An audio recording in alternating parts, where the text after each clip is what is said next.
थोड़ी देर में छत्तीसगढ़ विधानसभा का शीतकालीन सत्र शुरू हो जाएगा। सत्र से पहले कार्य मंत्रणा समिति की अहम बैठक हो गई। विधानसभा अध्यक्ष चरणदास महंत की अध्यक्षता में ये बैठक आयोजित की गई थी। बता दें कि सीएम भूपेश बघेल, नेता प्रतिपक्ष नारायण चंदेल इसमें मौजूद रहे। वहीं संसदीय कार्य मंत्री रविंद्र चौबे, पूर्व सीएम रमन सिंह भी इसमें मौजूद रहे हैं। तो आज से विधानसभा का शीतकालीन सत्र शुरू हो रहा है।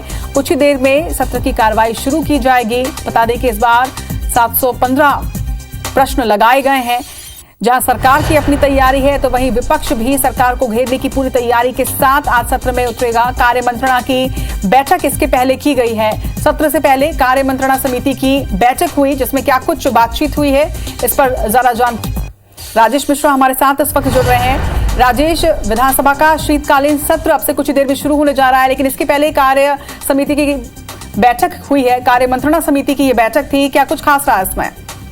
देखिए, ये सत्र की जो परंपरा होती है कि सत्र के पहले कार्य मंत्रणा समिति की बैठक होती है और इस बैठक में इस सत्र के दौरान क्या क्या कुछ किया जाना है, पूरी कार्यसूची इसकी तैयार की जाती है। आज विधानसभा अध्यक्ष चरणदास महंत की अध्यक्षता में कार्य मंत्रणा समिति की बैठक हुई।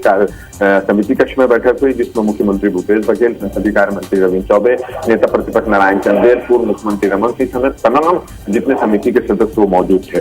तो इस बैठक में ये तय हुआ कि 5 दिनों की बैठक में कब कब क्या होगा, कौन से विधायक पेश किए जाएंगे, तमाम बिंदुओं पर चर्चा हुई। और कुछ देर बाद ही अब शीतकालीन सत्र के पहले दिन की कार्यवाही शुरू होगी और सबसे पहले नवनिर्वाचित विधायक है भानु प्रतापपुर की सावित्री मंडावी, वो यहाँ पर शपथ लेंगी। और पूर्व विधानसभा उपाध्यक्ष मनोज मंडावी के निधन के बाद जो सीट खाली हुई है उपाध्यक्ष पद के लिए, तो उस पर निर्वाचन की प्रक्रिया भी हो सकती है। और इसके बाद से प्रश्नकाल यहाँ पर शुरू होगा। प्रश्नकाल की बात करें तो प्रश्नकाल में आज मुख्यमंत्री भूपेश बघेल, वन मंत्री मोहम्मद अकबर और गुरु रुद्र कुमार के विभाग से संबंधित ज्यादातर सवाल लगाए गए हैं।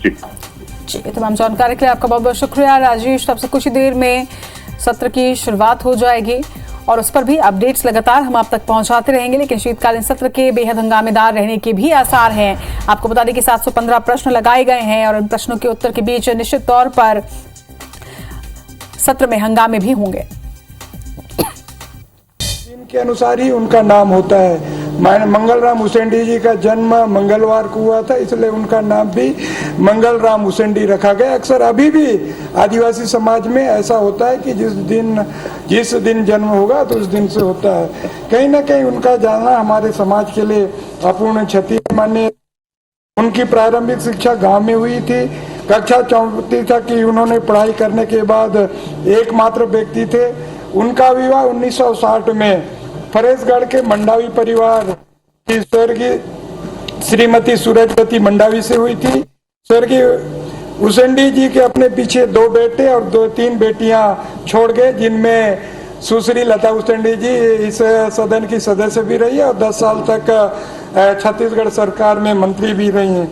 माननीय अध्यक्ष जी, कोंडागांव विधानसभा कांग्रेस का गढ़ हुआ करता था, मगर 1990 में कांग्रेस के गढ़ को ध्वस्त करते हुए पहली बार भारतीय जनता पार्टी 1990 में वहां से जीत दिलाई थी। उसके बाद 2003 और 2008 में उनकी पुत्री लता उसेंडी जी उस सीट से जीती थी। तो कहीं ना कहीं उनका जाना हमारे समाज के लिए बहुत अपूर्ण क्षति है। माननीय अध्यक्ष जी, वर्ष 1954 में फॉरेस्ट विभाग में वन रक्षक के पद पर पदस्थ होकर अपने कार्य के प्रति मेहनत व लगन के चलते 1964 में डिप्टी रेंजर व 1990 में जब वो छोड़े थे, मतलब रेंजर पद से इस्तीफा दिए थे, उनका प्रमोशन रेंजर पद में हुआ था। उसके बाद 1990 में त्याग पत्र देकर 1990 में छोड़े थे और वहां से पहली बार भारतीय जनता पार्टी से विधायक बने थे।